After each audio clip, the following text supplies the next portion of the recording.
يا حبيبي يا محمد يا عروس الخفيق. وقال النبي صلى الله عليه وسلم من سلك طريقا يلتمس فيه علما سهل الله له طريقا إلى الجنة. Jamaah yang dimuliakan Allah Subhanahu wa taala, pada pertemuan ini atau pengajian ini khususnya yang diamanahkan pada saya untuk memberikan materi ini sesuai permintaan ya. Jadi ada permintaan dari sebagian jamaah, khusus Pak Mustamin atau yang lainnya. Jadi insyaallah saya akan membahas yang berkaitan dengan usul iqtisad al-islami, yakni dasar-dasar perekonomian Islam. Nah, jadi biar fokus pembahasannya yang sering disampaikan lebih kepada kapital selekta yang berupa qit'ah minal Qur'anil Karim, potongan-potongan dari Al-Quran. Nah, ini sekarang akan fokus khususnya dengan bahan kajian yaitu al-iqtisad al-islami, ekonomi Islam, dengan bersumber pada salah satu buku utamanya yaitu Usulul Iqtisad al-Islami karya Dr. Rafiq Yunus al-Misri. Ini yang merupakan kitab terbitan dari Pusat Kajian Ekonomi Islam di Kairo, Mesir. Supaya paling tidak kita bisa terpahamkan mungkin hal-hal yang berkaitan dengan ekonomi Islam. Dulu pernah saya sampaikan dulu ketika masjidnya belum begini, ya, jadi masjid nenek moyang dulu. Jadi masih lupa lagi dulu ya. Jadi pernah mengkaji juga ya, yaitu nidamul mal fil Islam, yakni sistem pengelolaan harta menurut Islam. Nah, sekarang dengan kajian yang sama tapi judul yang berbeda, tapi kajiannya sama ya, yakni dasar-dasar ekonomi Islam. Dalam bahasa Arab, jadi ekonomi itu ada disebut al-iqtisad. Al-iqtisad. Jadi kalau iqtisadiyah ini permasalahan ekonomi. Diambil dari kata dasarnya al-iqtisad. Nah, tentu sebagai awal akan kita definisikan dulu apa itu iqtisad, apa itu ekonomi. Kita sering mengenalnya ya, ini dalam bahasa kita misalnya ini pengeluarannya ekonomis, kemudian dalam bahasa kita juga sering ya ekonominya lagi seret. Nah, jadi sesungguhnya ketika disebut ekonomi itu apa? Nah, menurut bahasa al-iqtisadu fil lughah ma'nahu al-qasdu. Al-iqtisad, ekonomi dalam pengertian dasar menurut bahasa maknanya adalah al-qasdu, yakni jalan tengah. Ayat tawassutu wal i'tidal, yakni mengambil jalan tengah, mengambil jalan sederhana, artinya tidak berlebihan. Dengan kata lain ya, mengambil jalan yang sedang. Ini sedang-sedang saja, sederhana. Ini diambil dari firman Allah, sebagai inspirasinya ada dalam surat Luqman, waqsid bi masjika. Hendaklah kamu ekonomis ketika berjalan. Maksudnya kalau berjalan itu ya sedang-sedang saja, ambil jalan tengah. Maksudnya dari segi jalannya, bukan selalu ada di tengah, bukan ketabrak atau di tengah. Jadi artinya ketika berjalan, cara jalannya itu yang mengambil jalan pertengahan atau jalan yang sedang saja. Artinya jangan terlalu lambat, jangan terlalu cepat. Terlalu lambat ketinggalan, terlalu cepat bisi labu gitu. Jadi ya artinya sedang saja. Maka cara jalan itu harus ekonomis. Maksud ekonomis dalam cara jalan jangan terlalu cepat, tapi juga jangan terlalu lambat. Demikian pula dalam firman Allah surat Al-Maidah ayat 66. Minhum ummatun muqtasidah. Di antara mereka ada umat, ada kelompok masyarakat yang muqtasidah, yakni yang pola hidupnya adalah pola hidup sederhana, pola hidup sedang saja. Nah, berarti mengambil pola hidup yang ekonomis, artinya pola hidup yang sederhana, sedang saja. Kemudian ada juga pengertian lain bahwa yang dimaksud ekonomis itu adalah rutbatun baina rutbataini wa manzalatun baina manzilataini, yakni satu posisi di antara dua posisi yang ekstrim, atau satu kedudukan di antara dua kedudukan yang ekstrim. Dalam arti kedudukan ekstrim pertama yang terlalu istilahnya itu terlalu kiri, yaitu namanya at-tafrid. Kalau at-tafrid itu terlalu kiri dalam arti artinya terlalu menihilkan. Jadi taksir mah kurang sekali lah gitu ya, kurang sekali. Jadi kalau makan misalnya mestinya makan telah minimalnya makan 2 kalinya, meskipun umumnya 3 kali. Ini mah ngambil minimum 2 poe sekali daharna, eta ngaranna taksir. Itu terlalu minim gitu. Irit teuing gitu. Itu namanya ekstrim kiri. Dimakan 2 hari sekali, makan tapi dengan 2 hari sekali. Nah, itu kan meskipun mungkin tahan ya, tapi itu namanya taksir, terlalu nihil, terlalu kecil, terlalu kurang. Atau ekstrim kanan, lebih teuing. Itu namanya ifrat. Kalau ifrat itu terlalu berlebihan. Dengan katain al-isra, berlebihan. Lebih teuing ada makan sampai 5 kali gitu. Nah, sama lebih teuing gitu lah umumna teh maksimal teh 3, baik di kita ataupun Arab. Ada fatur makan pagi, ada ghoda makan siang, ada al-asha makan malam. Umumnya di Inggrisnya juga begitu. Cuma umumnya orang Sunda mah 2 kali, isuk sore, cuk sore gitu. Tenan namanya 2 kali, oke. Dah cukup. Kadang-kadang 2 kali nu pokona, ngemilna nu loba gitu. Nah, kalau terlalu banyak ngemilnya berarti isrof juga. Nah, jadi ekonomis itu di antara 2 sisi itu. 2 sisi, jadi tidak terlalu kiri dan tidak terlalu kanan, tidak menihilkan dan tidak berlebihan. Ambil jalan tengah. Itulah namanya muqtasidah, itulah namanya ekonomis. Jadi kalau kita makan sehari 2 kali, teteh ekonomis lah. Jadi sudah ngambil jalan tengah, wajar. Dan menurut kesehatan juga saya kira mungkin ya minimalnya 2 kali lah. Menurut kesehatan atau dalam bab nutrisi. Jadi nutrisi meskipun orang ada 3. Ya, jadi ada sarapan misalnya ya, sarapan atau di kita istilahnya sarapan ya.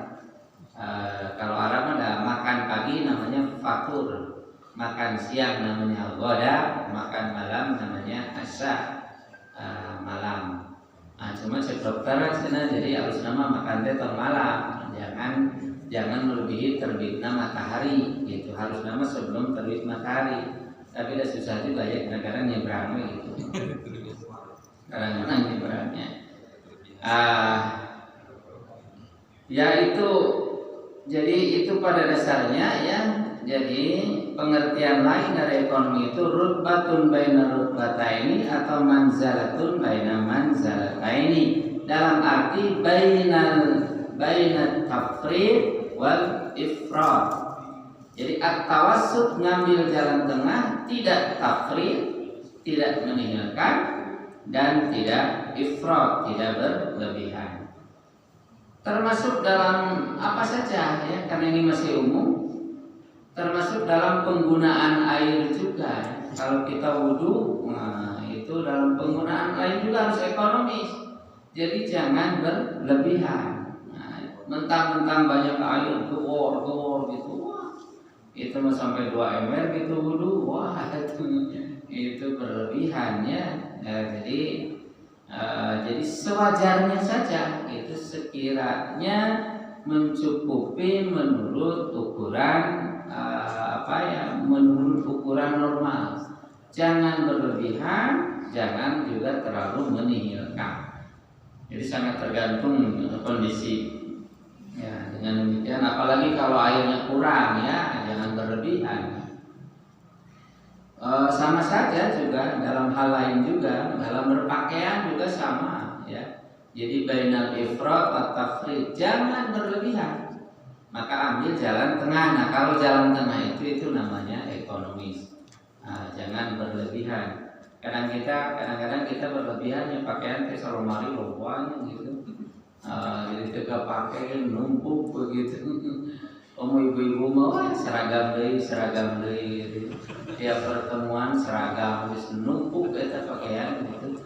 Dari pakaian mah seragam teh samusim we sekali. Pasti mau dipakai lagi mah nggak mau, udah sih sarua cenah.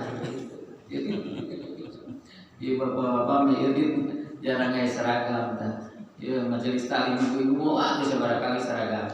Coba pikirkan aya seragam itu masih menurut bahasa ya. Dengan demikian wa yutlabu minal muslimina aidan al-iqtisadu fil ibadah. Dengan demikian kaum muslimin juga dituntut agar mengikuti prinsip al-iqtisad, yakni prinsip ambil jalan tengah fil ibadati, dalam ibadah, wa fil mau'idati, kemudian dalam memberikan nasihat juga sama ambil jalan tengah. Al-aklu wasyurbu, makan dan minum, la yatajawaju bihima haddas sab'i warrayi, jangan melebihi batas kenyang dan batas segar kalau sudah minum. Jadi makan jangan melampaui batas kenyang. Jadi kenyang cukup jangan ditambah. Nah kalau ditambah itu tidak ekonomis namanya. Tapi jangan terlampau lapar lagi gitu. Lapar pisan terus makan, jadi lapar makan. Tapi kalau sudah kenyang berhenti. Nah, makanya kan ada keterangan bahwa diantara perilaku dulu katanya kita itu tidak makan sebelum lapar, berhenti sebelum kenyang. Nah, bagusnya begitu. Tapi lagi-lagi susah ya. Ya, can lapar oke geus dahar. Geus wareg oge anger kene wae gitu. Jadi itu ekonomis kan. Nah, itu makanya wajar kalau banyak penyakit karena sudah over gitu, melampaui batas. Jadi dalam bab makan, dalam bab minum juga harus ekonomis.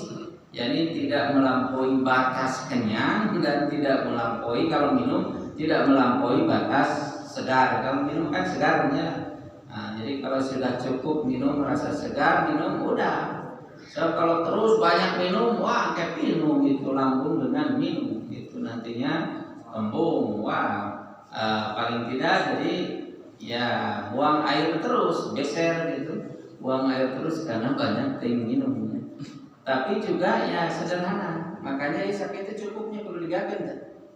Rata-rata itu habis kamu badir ini. Jadi perlu habis tanggung jawab. Jadi kalau ngambil ini harus habis gitu ya.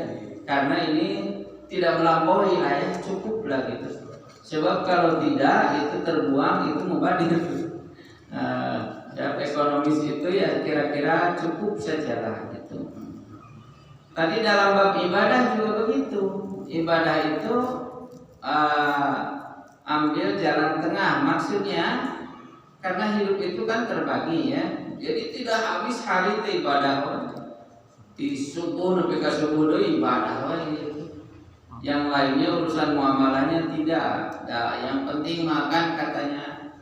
Bahwa manusia wa ma khalaqtul jinna wal insa illa liya'budun. Kami menciptakan jin dan manusia itu untuk beribadah, habis semua untuk ibadah. Muamalahnya tidak. Nah, itu enggak bagus juga. Jadi tidak ekonomis, tetap harus disisakan kegiatan-kegiatan lain. Sebab kegiatan lain juga bisa jadi ibadah. Karena ada ibadah kosong, ada ibadah amal, tinggal niatnya saja kan. Ada niat, makanya ada pagarnya niat. Innamal a'malu binniyat. Bahwa amal itu akan sempurna, akan menjadi berharga dan bernilai di sisi Allah tergantung niatnya. Jadi kita cari maisha, usaha niatnya untuk ya dalam rangka membekali hidup supaya punya fasilitas ibadah, bisa mendidik, bisa membeli bisa menjalani hidup dengan baik kan ya, bisa saja kan itu kan ya, karena Nabi juga kan, Nabi adalah seorang pemuka agama, tapi bahkan Nabi juga sebagai pemimpin negara, Nabi sebagai pedagang, yaitu Nabi juga sebagai pemuka sosial. Jadi artinya kegiatan Nabi kan artinya bervariasi.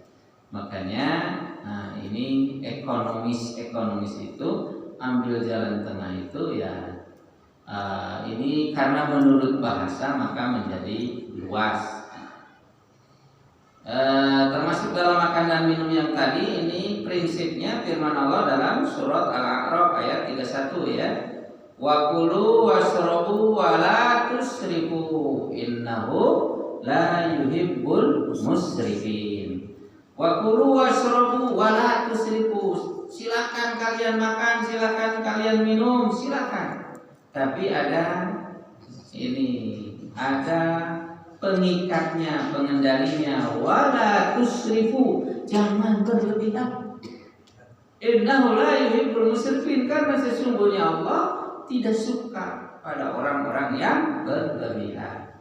Jadi dalam hadis juga diterangkan kul wasrab walbas watasaddaq min ghairi syarafin wala mahilah. Makan silakan, minum silakan, berpakaian silakan, bersedekah juga silakan, tapi min ghairi syarafin, jangan berlebihan, wala mahilatin, jangan angkuh, itu jangan sombong, mentang-mentang kuat gitu ya. Wah, ada kuat sih. Mentang-mentang kuat terus saya makan saya itunya ya, mumpung sehat sih. Kan ada dokter ayah cenah lu negeri mah dokter pagawean. Jangan begitu, itu nantang itu begitu. Nah, ada yang begitu. Jadi selagi sehat makin nikmati saja sehat. Makan enak, sok segala makan. Jengkol hayu, petai hayu, pada hayu bisa. Terus segala. Padahal kan ada porsinya. Apalagi ingat umur. Nah, jadi karena ya itu. Sebab di agama juga begitu kan, min ghairi sarofin, jangan berlebihan, wala mahilah, jangan menyombongkan diri mentang-mentang kuat. Nah, kamar gitu kan. Kamar gitu naon teh. Saya geus kejadian malu hajaka, jadi kamar itu. Nah, jangan begitu, jadi tetap ya. Jadi harus ada pengendalinya, jangan berlebihan. Maka ambil jalan tengah. Tangan jalan tengah itu namanya ekonomis. Demikian pula lah dalam yang lain-lainnya juga ya. Dalam yang lain termasuk satu lagi misalnya dalam infak ya. Dalam infak di sini infak bisa infak dalam arti untuk kepentingan pribadi, membelanjakan harta untuk kepentingan pribadi, atau juga infak menyisihkan untuk diberikan kepada pihak lain. Sebab infak pribadi kan nafkah itu ada infak pribadi, bagaimana kita membiayai diri. Nah, jadi menginfakkan, mendaya gunakan harta pada pribadi juga, jadi tidak berlebihan dan tidak terlalu nihil. Padahal mau uang ada, tapi kan jangankan ke orang lain, kepada dirinya saja bersifat kikir gitu. Wah, hayang naon teh nyaah cenah lebar gitu. Jadi terus tabungannya banyak tapi nggak dipakai-pakai. Hirupna sangsara gitu. Padahal uangnya banyak. Lebar. Nah, itu kikir terhadap dirinya, itu membelanjakan terhadap diri. Jadi tetap saja silakan ya.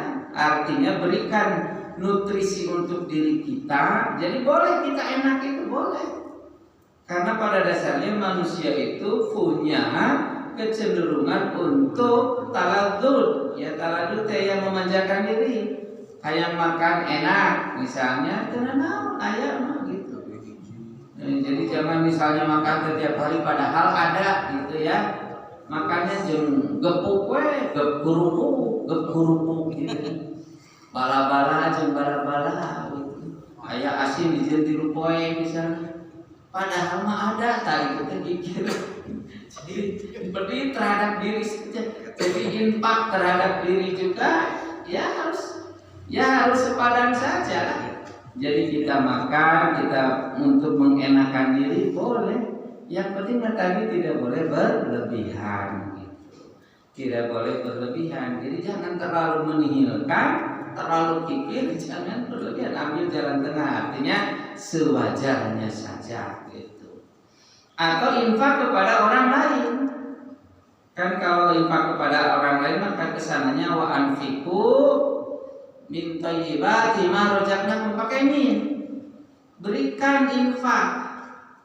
Berikan kepada orang lain itu min thayyibat. Sebagian saja. Itu pakai min. Min itu artinya menunjukkan makna tabi'in, sebagian. Jadi jangan mentang-mentang ya karena supaya banyak pahala terus dikeun we kabeh gitu. Kayak mana deui we cenah. Padahal yang ge hararese ayeuna. Jadi tetap saja.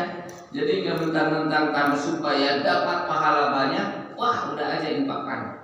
Pernah kan ada ya namanya ada ya yang jadi sedekah punya motor jual sedekahkeun. Iya sedekah. Ternyata di rumahnya ripuh gitu. Karena terlalu berharap kalau banyak sedekah nanti akan banyak. Nah, itu di bahasa Sunda, namun kita teh ngaranna moro julang ngalepaskeun pesing. Kamu tahu enggak? Moro julang ngalepaskeun pesing.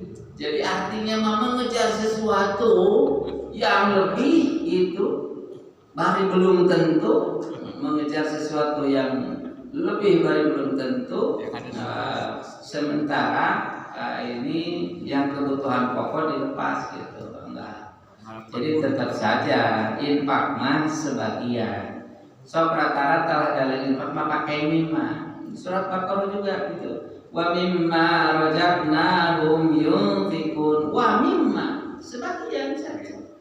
Sebagian. Jadi tidak semuanya, hanya sebagian. Jadi itu berarti itu namanya iktisad. Jadi belum masuk ke kajian yang akan kita bahas dalam bab ekonomi Islamnya, itu mah baru bahasa.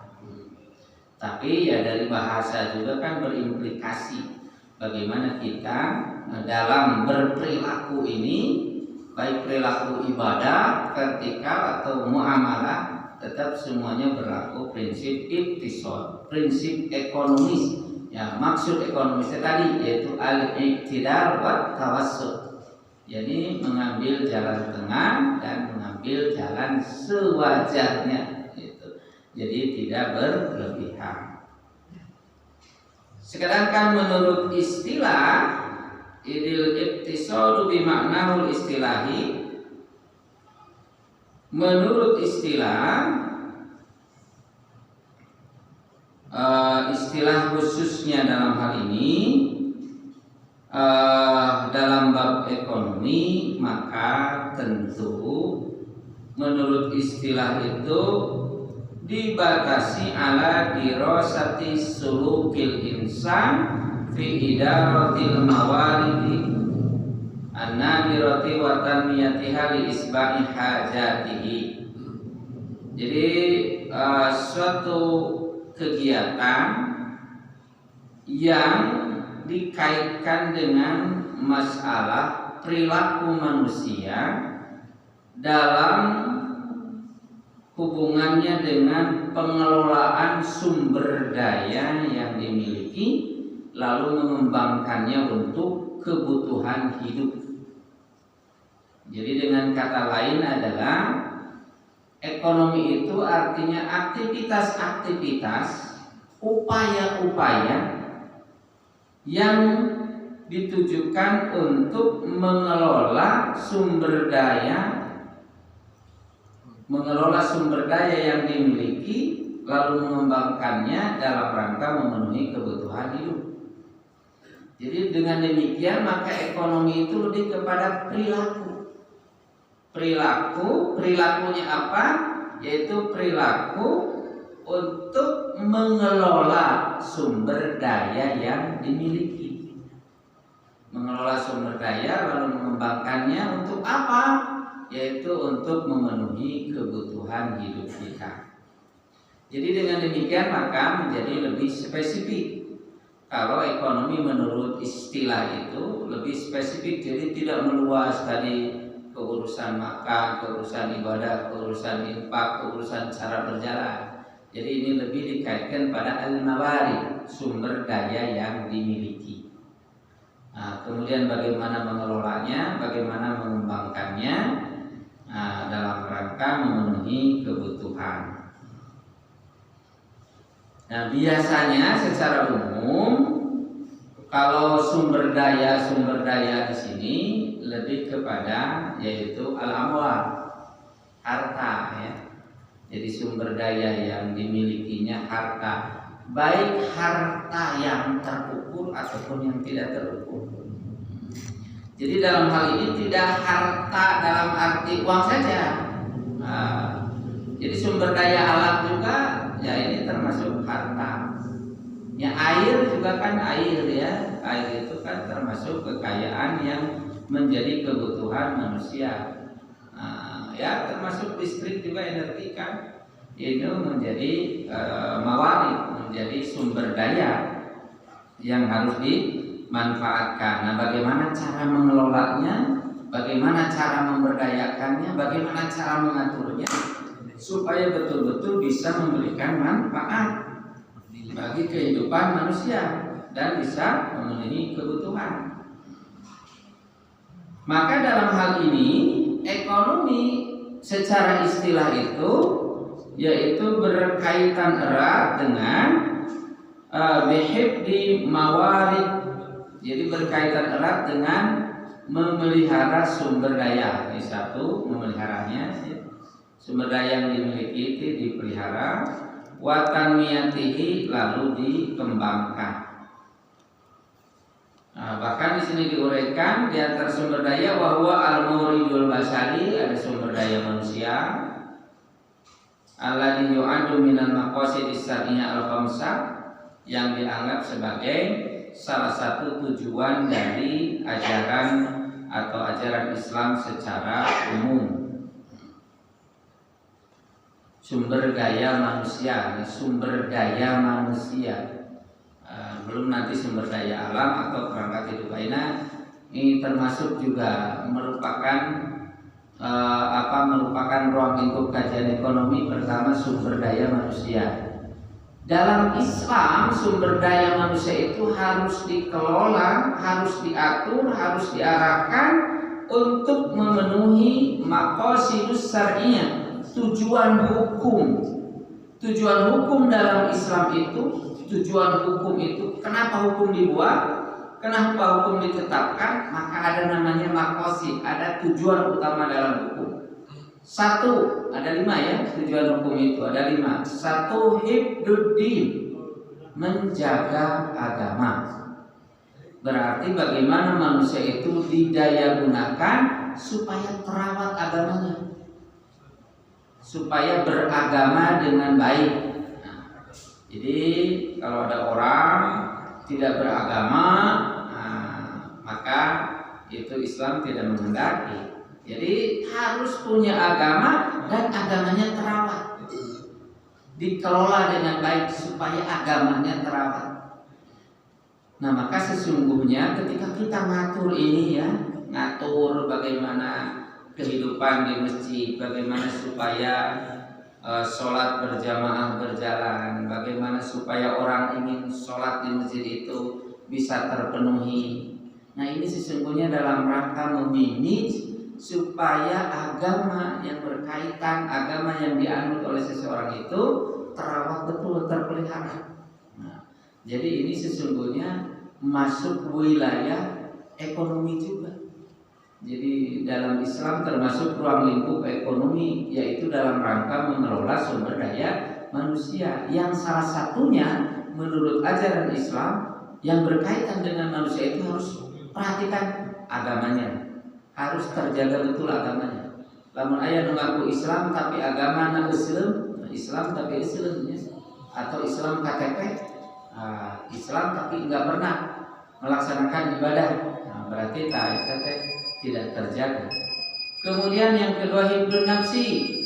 Nah, selesaikan aja dulu 5 ya.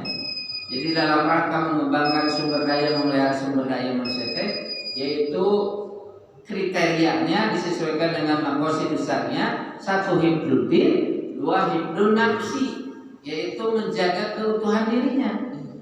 Manusia itu hidup, maka dijaga betul hak hidupnya.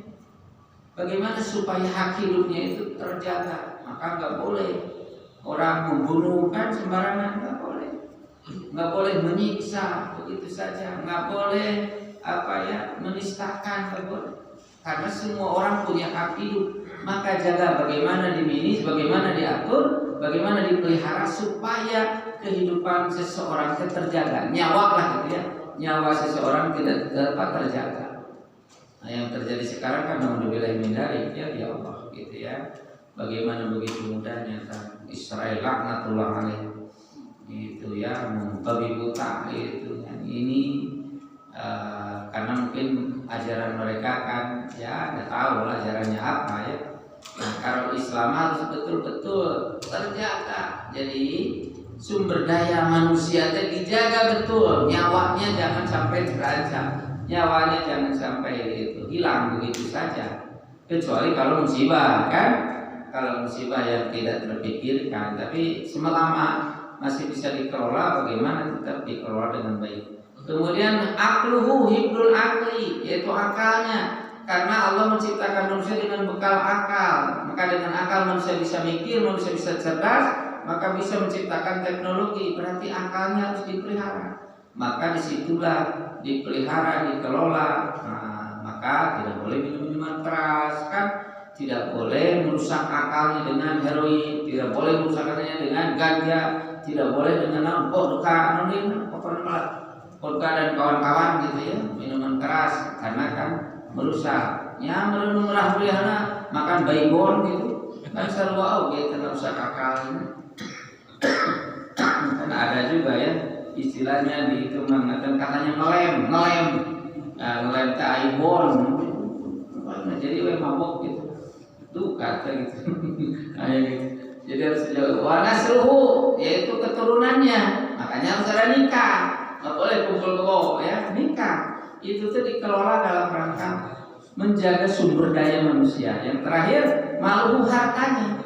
Nah ini termasuk hartanya juga dikelola, didaya gunakan, dirawat betul. Nah itu berarti mengelola sumber daya. Mengelola sumber daya manusia dalam kaitan dengan maqasidus syar'iyyah, sumber daya manusia supaya terjaga agamanya, terjaga jiwanya, terjaga keturunannya, terjaga akalnya, terjaga hartanya. Nah itu berarti itu adalah bidang garapan ekonomi secara umum, khususnya yang berkaitan dengan pengelolaan sumber daya. Nah, belum lagi nanti sumber daya alam, kemudian juga nanti secara spesifik yaitu berkaitan dengan al-amwal, yaitu dengan harta. Nah, saya kira dari semua itu maka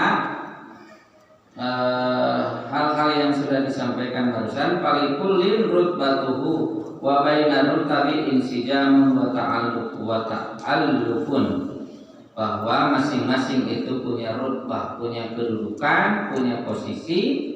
Sehingga kalau posisi dan kedudukan itu dijaga betul, dirawat betul, diatur dengan baik, nanti akan terjadi keharmonisan. Maka sesungguhnya ekonomi ini ujung-ujungnya dalam rangka menciptakan keharmonisan dalam kehidupan manusia itu sendiri gitu. Mudah-mudahan ada hikmah dan manfaatnya. Itu ya, kita setidaknya menyelesaikan pendahuluan, yaitu definisi ekonomi menurut bahasa dan menurut istilah. Insyaallah kita lanjutkan di kesempatan yang akan datang. Khudmas awalina bil ilmi wa zayyinna bil ilmi wa akrimna bit taqwa wa zammilna bil afiyah. Allahumma anfa'na bima 'allamtana wa 'allimna ma yanfa'una wa zidna ilma. Alhamdulillahi rabbil alamin. Wassalamu alaikum warahmatullahi wabarakatuh.